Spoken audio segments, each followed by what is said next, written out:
Yo, you're an armed agent of the state. You work for the people that's oppressing us. There's nothing to believe about you. Real talk, like, I don't know, you come out here, you want to fake jacks and play this illusion like you a good guy. You're not good guys. I didn't say that. Word up. So like, but you just said, we said that. We shouldn't believe you. We have no reason to believe you. Yeah, we don't believe you at all. You a catch a freeman. During the slavery days, you ran around catching free black people. That's what your job is. You don't have to hear words. You hearing the truth. You hearing the truth, bro. I have my house keys in that car, so I can get my house. Like I explained to you, nobody can go into the car until you see the. You just come here to police us, to police people that look like you, to oppress them, and you think you're doing something. You ain't doing nothing. And he done took that cartridge, that weed cartridge. He wrote that down that he took it. Huh? Did he write that down? He took it. Why are you asking me what he did? Cause he with you. He came with you. He with your gang. He with your mob. Yeah, he with me. You're a black man. He with me. Yeah, he with me. This video is going to showcase how we as a community protect one another. Y'all just took his property, put it in your pocket.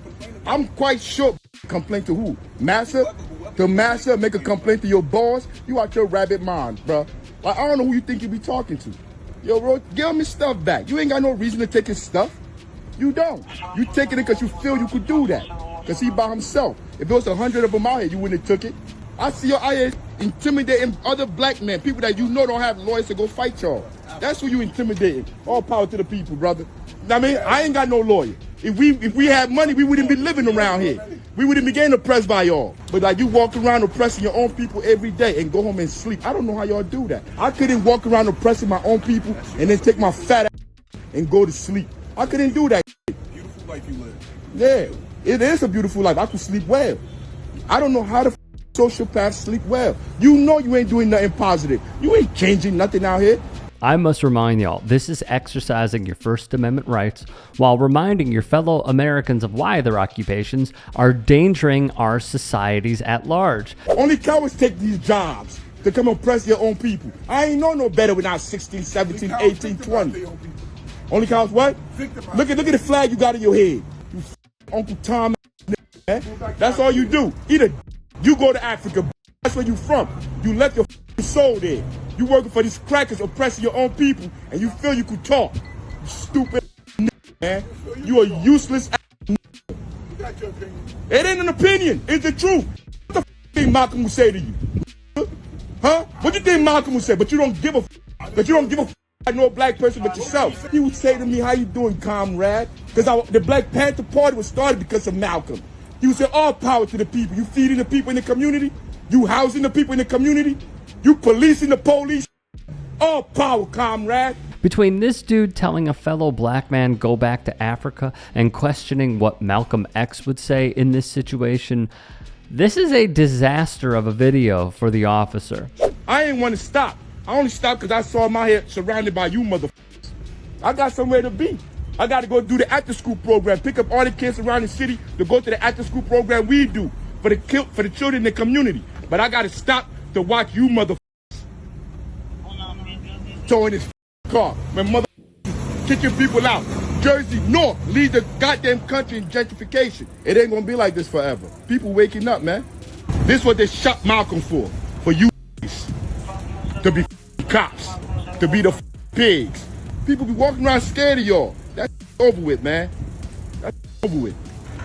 Tow that car, each day it sits there, you gotta pay. You gotta pay for the mother tow. That's $100 and something. They know what the they're doing. They're taxing you. These are hidden taxes. And then if you can't go get the car, the junkyard that is in business with them, owned by police, gonna keep the car. Y'all the biggest criminals out here. Quick break in the action because a prominent MC said the same exact thing. This is the problem with the United States. There's no leadership. A leader would say, police brutality is an oxymoron. There are no brutal police. The minute you become brutal, you're no longer the police. So what we're dealing with out here, we're not dealing with police. We're dealing with a federally authorized gang. Trayvon Martin was your cure for cancer. Freddie Gray was about to come up with something for planes that when they crash, they never exploded and everybody lives. Had he had a chance to work himself out, he might have come to this conclusion. See, there's no order in the United States. So now there's lawlessness. If you don't really understand the economy of the country, you don't know the laws, you're not an educated voter. And this is what a lot of these candidates are actually banking on. They're banking on the ignorance of American citizenry, which is what I see in these Democratic as well as Republican debates. There's no realness to this. Nobody's studying anybody. Somebody says, kill the Mexicans, yeah! You know what, I think women should get paid more, yeah! Take away everybody's guns, yeah! Nobody's thinking. So if we're not gonna have a real discussion about the real state of America, leave me alone. That being one of Jerobi White's greatest rappers of all time, KRS-One. One thing this man brings up that is music to my ears is this. You could catch all the drug dealers out here. Nothing will change because you're not going after the real criminals. The landlords, the politicians. Take your city on and go put some cuffs on Raz. Your bitch ass ain't gonna do that, right? Because that's part of the system that's paying you. But you come around here and harass.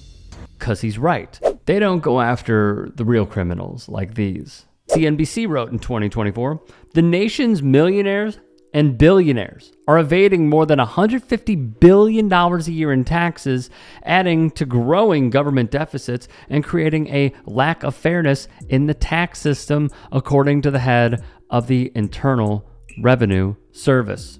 That same year, Rolling Stone's Ethan Millman printed the wealth of the world's 5 richest men: Elon Musk, Jeff Bezos, Larry Ellison, Warren Buffett.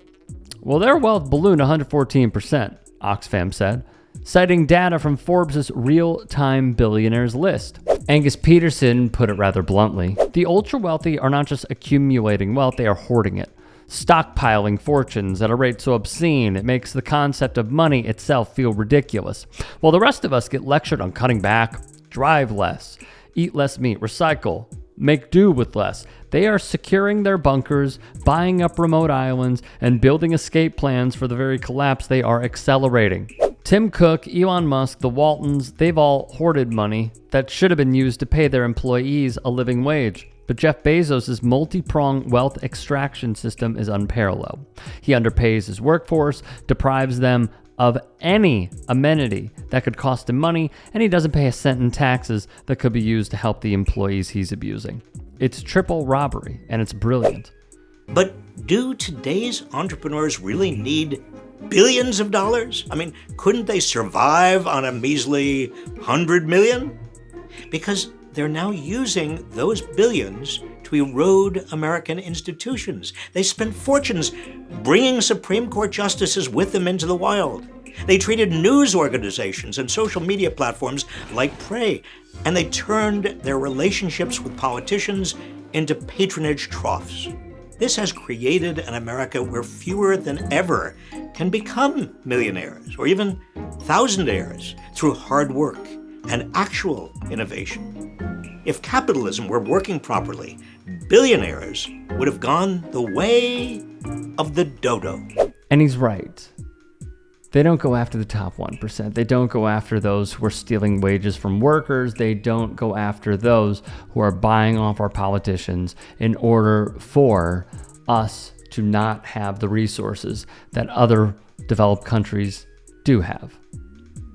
It should be criminal, and it feels criminal. DHS agents, when will they be held accountable? But no, let's go after this guy outside of a convenience store in Jersey. You cannot make an argument, depending on whatever charges. If it's very severe, you cannot make the argument that there is such an imbalance at play here.